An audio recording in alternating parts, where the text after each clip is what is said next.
instant classic. One of the greatest games of all time. Your Boston Red Sox heavyweight fight at Fenway, standing in the center of the ring, throwing haymakers against the White Sox. Who needs White Sox? We all know red's the color to go, baby. Let's go, Red Sox. Another sweep, taking out the trash. We're going streaking. Who's coming with me? Woo! Let me introduce you to my team. Travis Thomas here, as we welcome you into Boston, has entered the chat.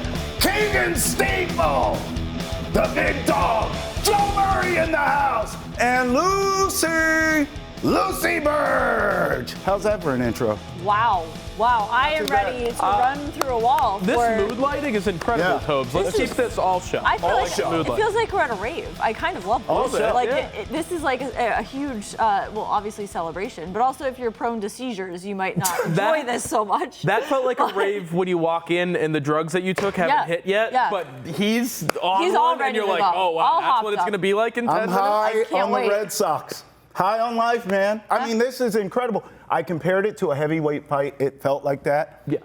Props to the White Sox. They were standing and banging with us. I was prepared to come in. I told Lucy this morning, I said, I was prepared to come in here and say, props to this team. Yeah. The White Sox, they stood toe-to-toe. Same. The streak had to come to an end. They earned my respect. No, someone had to get knocked out, and they happened to do it. Yeah, I literally have a cut on the inside of my cheek from biting my side of my mouth is all bit from watching this. I'm playing a little hurt today from watching Wolverine? This was that's how intense this game was.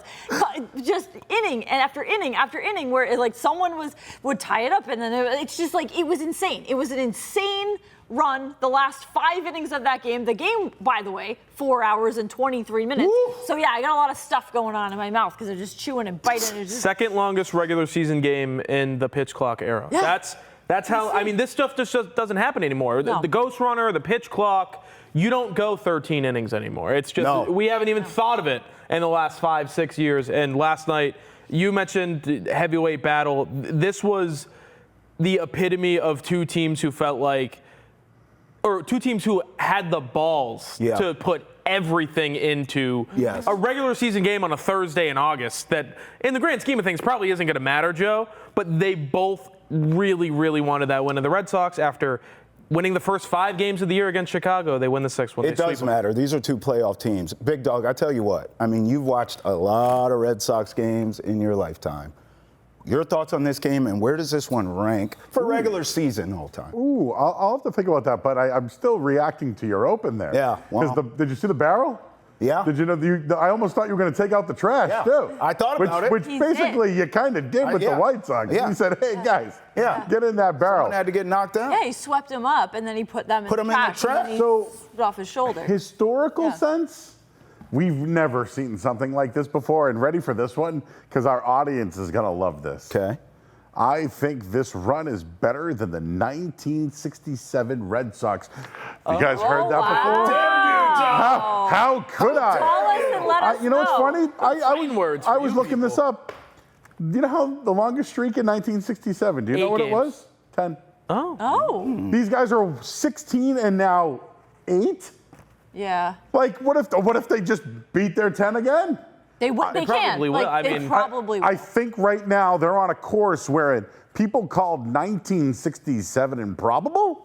Yeah. What are we calling this thing? And here's the deal, by the way, that team lost, just to remind everybody that team lost. Big time. But as far as coming back, last night even after the game, they were like, yeah, we believed the whole time. Sure. I don't think they've had that kind of swag. We talked about it yesterday, 2013 kind of had it. Yeah. No one believed they had it. 2018, they were a good team. But every night, guys, like last night, we showed the highlight there. The Wilyer Abreu down to his last at-bat. Man. To set up before the at-bat where Raffaello maybe put a little bit too much pressure on himself. Yeah. You know? Yep. For Wilyer Abreu to work a count, work the pitcher, and go with the pitch right up the middle where nobody was, it was just, that was growth. I think you were talking about him yesterday, Keegan, as he's going to be somebody that's going to be consistent for so long. That was growth from him last night. And, everywhere in the lineup defensively, Duran later in the game threw a guy out after giving up a run late in the game.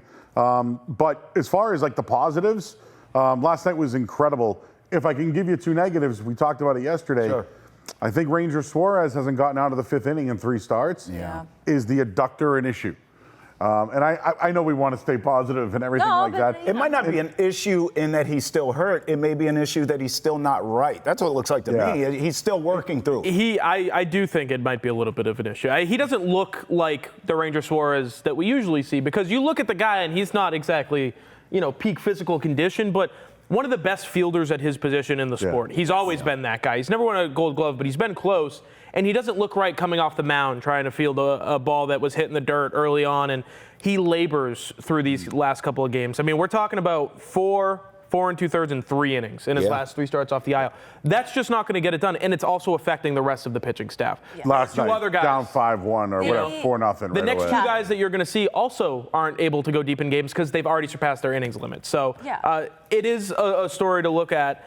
But that's what makes this stuff even more improbable and insane that they're doing it. They're winning games that they had no business winning that game. Hey, get in here. 617-582-CHAT. We have so much to talk about. Can we all relive the moment where Caleb Durbin saved the world? Can we go to the 13th inning, please, Brendo? Let's go around the horn here for what we were all doing here other than losing our minds. Lucy, we start with you. Oh, I had the skin on the side of my mouth and my teeth. I was She was freaking out. from her Freaking out here. I had no massive pink for the side of my mouth. I believe someone here yesterday, when we went around the horn and we said who the reason for this turnaround was, my pick was Caleb Durbin. It was. I believe that's the guy right there. Look at the uniform. Lucy was ripped off. Lucy, look at that uniform. It looks right like now. the inside of Lucy's mouth. Yeah, exactly. It could not be dirtier, that uniform. What Caleb Durbin has done for this team, every adjective you can think of, it is remarkable. It's incredible. It is just, you're speechless watching this team, because at any moment last night, they could have lost that game. Yeah. There were many moments, including right before every at-bat, every pitch, where I thought, it's just not their night. It's just not their night. Yeah. You can't win them all. And they did. They kind of can win them all, is what they're showing us. Joe, your emotions as this thing just kept going and going and going, and then eventually Durbin took us home. Guys, I was on the radio last night watching this game, and I go, Red Sox going into the night. Yeah. They trailed. Think about this for a second. Every inning. They trailed earlier in the game. Yeah. They trailed in the 8th, 9th, 10th, 11th, 12th, and 12th. and 12th. And also the 4th and 6th, I believe. But they're the only team in Major League history. Yep. So you talk about emotions. Yeah. They're the only team ever to do it. Brendan, I think we have sort of the sequence. The Chicago White Sox held a lead within every inning from the 3rd through the 12th, 10 straight innings of the lead, and they lost it in the 13th. I mean, literally, the Red Sox ripped their hearts out and fed it to them. Yeah, this is now a team that other teams don't want to face. Yeah. They are thinking, Hell no. we have to now face the Red Sox. This is a challenge. They are annoyed. I bet other the Yankees teams are shook. Annoyed. I bet the Yankees are shook. I think the Yankees are they're like, already I don't shook, know. man. Yeah. No, I think they're already shook. I think they are too. They will pretend they're not. Look at how funny this package is, though. It's Anthony Siegler twice. Yeah. Eli White scoring game-tying runs. Jake Rogers.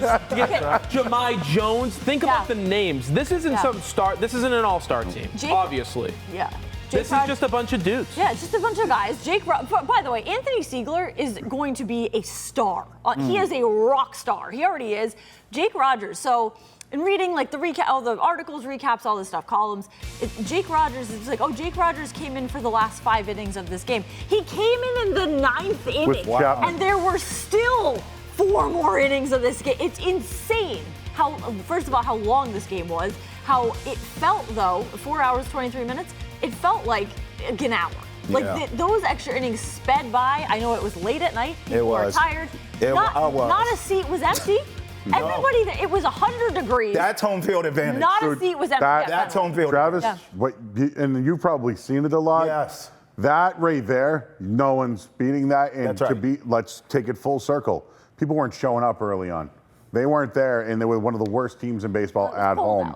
And you know what? They did say that when the weather gets better, but yeah, it was rainy and cold, so it's fine. The truth is this: when you have a good baseball team, that's right, or you have a good sports team in this city, yes, you will get the support. Joe, let me tell you something. When I got the job here at Nesson, first of all, thank you, Nesson. Secondly, I asked people from here, all these great teams, what town is it? Who owns the town? I assumed Patriots because of the dynasty, right? Celtics were good at the time. Sox were a little bit down at the time. Bruins were a little bit down at the time when I got here.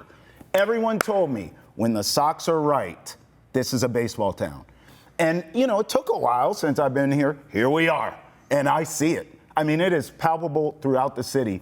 Keegs, you'll laugh at this. I'm folding laundry last night. I'm already the worst folder of laundry who ever walked the planet, okay? I'm actually really good at it. No, well. You should bring all your laundry in. Wash, dry, fold. Yeah, Solutions. It's like $40 a So I'm folding laundry. Durbin does this. Yeah. I jump all the laundry that I folded, and it took me hours to fold.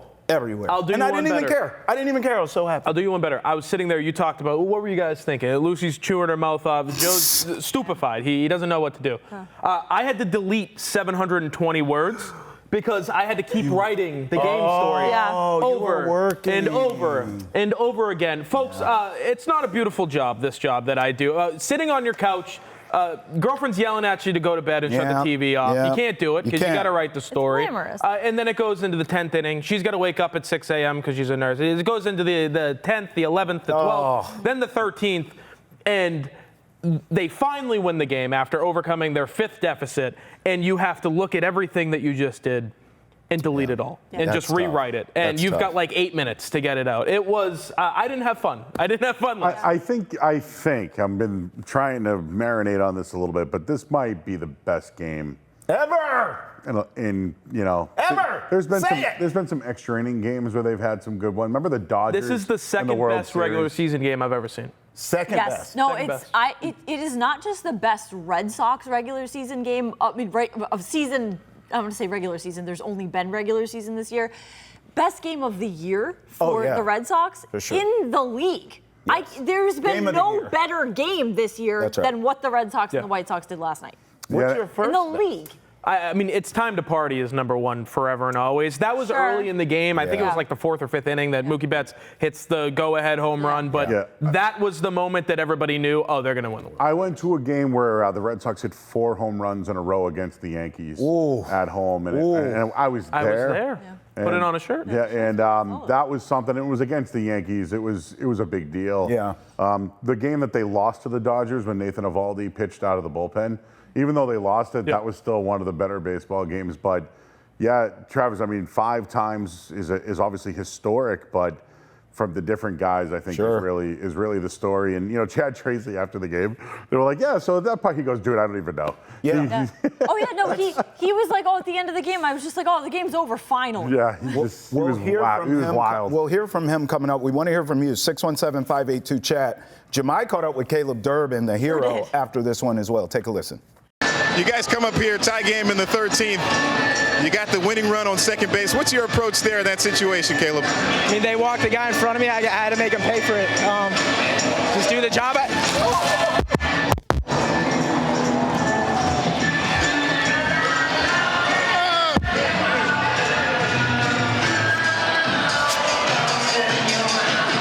Oh, man. These new batting gloves now.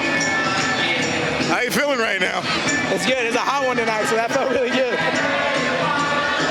When you think about Trace using everybody in this game, truly a team win, how do you best describe what you guys have been able to do over this stretch? I mean, we're so deep right now. We trust everyone from bench guys to, whatever our lineup is, we trust everyone. It's just special right now. It's a fun group to be a part of.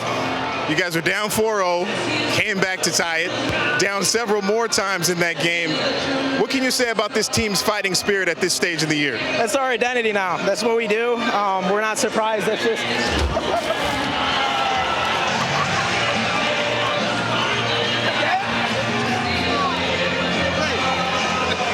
You were saying? It's who we are. We worked really hard to get to this point, and I mean, this game, if anything, has exemplified, who we are now. And There's never any doubt. Never any doubt. There was some worry about you earlier in the game. How's the pinky looking? How's the finger? What happened? Good. It's a pinky. It's all good. It's all good. All right, Caleb, thanks for the time. Appreciate it, man. Yeah, thank you. My man Jemai was getting pelted out there. By the way, Joe brought this up. After the game, Chad Tracy just had no words. I mean, who did? Did you? 617-582-CHAT. We want to hear from you. Here's Chad Tracy after this one. You guys can ask me questions about the game. I don't know if I'll quite remember what inning certain things happened. It was unbelievable. They just did not want to lose. So it was incredible. What are you going to do next? Like if it went to the 14th? We would if we run out of bullets with Bayo, we're going to have to use a position player. It's just that simple. We use the whole bullpen. Sonny said yesterday, it was a good comment that like the mentality when they walk in the door is to win the game, that we're going to do what it takes to win the game. And I think today was what you saw was just a team that they just didn't want to lose. So and the way it was going, like we may have, but they were going to give it everything they had to make sure it didn't happen, and it was really impressive. Jeff, you had newcomers come in, and Jake Rogers, sack fly in the spot. Yeah, I mean, those were big asks. I mean, that's a big ask. His first assignment is catching Chappie. You know, like we have to make the move there, and it's like he's going to catch Chappie, and gets the job done with the man on third. We executed great. We didn't execute. They executed. They didn't execute. Like there was good innings. It was a back and forth, really, really good baseball game. Now, we talked about this yesterday of interim tag or not. Do you wait till after the season? You don't want to mess up any mojo with this guy. Joe, I am ready to drop the interim tag from his name expeditiously right now, sir. He deserves it, but you know what? Don't change it. Don't do it. Don't do it. You know why? No, you why? Yeah, exactly what you said. Don't jinx it. The guy himself, he said he's not superstitious. He's a little stitious, which is a great Office reference. So I love Chad Tracy. That's fantastic. Manager of the year. But we all know he's the manager, so we can just know it and not drop the tag because very superstitious about it. One more thing I'll mention. Yep. The thing that Durbin said there, I know the water came in, so maybe we didn't hear it, but he goes, they walked Abreu to face me. Mm-hmm. I wanted to make them pay. That's a killer right there. He has the personality, just everything about him that fits this city perfectly. You mentioned the dirt on the uniform and the comment after the game of I wanted to make them pay. The fact that he's like snapped his pinky off 3 different times and it doesn't matter. He says after the game, it's just a pinky. We'll be fine. Like we move on. And to overcome what he was going through earlier in the season, where he was one of the worst players in baseball. Defensively, he wasn't. He was middling at best. With the bat, he was one of the worst bats in baseball. And he's completely turned it around.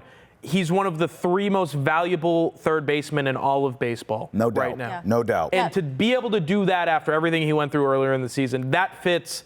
We like to give ourselves props in the city a lot, but that fits what this city is all about and what the people here gravitate towards. Yes. He's exactly what they want. Yeah, the comparisons to Dustin Pedroia are very apt because there are a lot of similarities. It's just different. Pedroia was placed into a team of veterans. Durbin is a second-year veteran. Yes.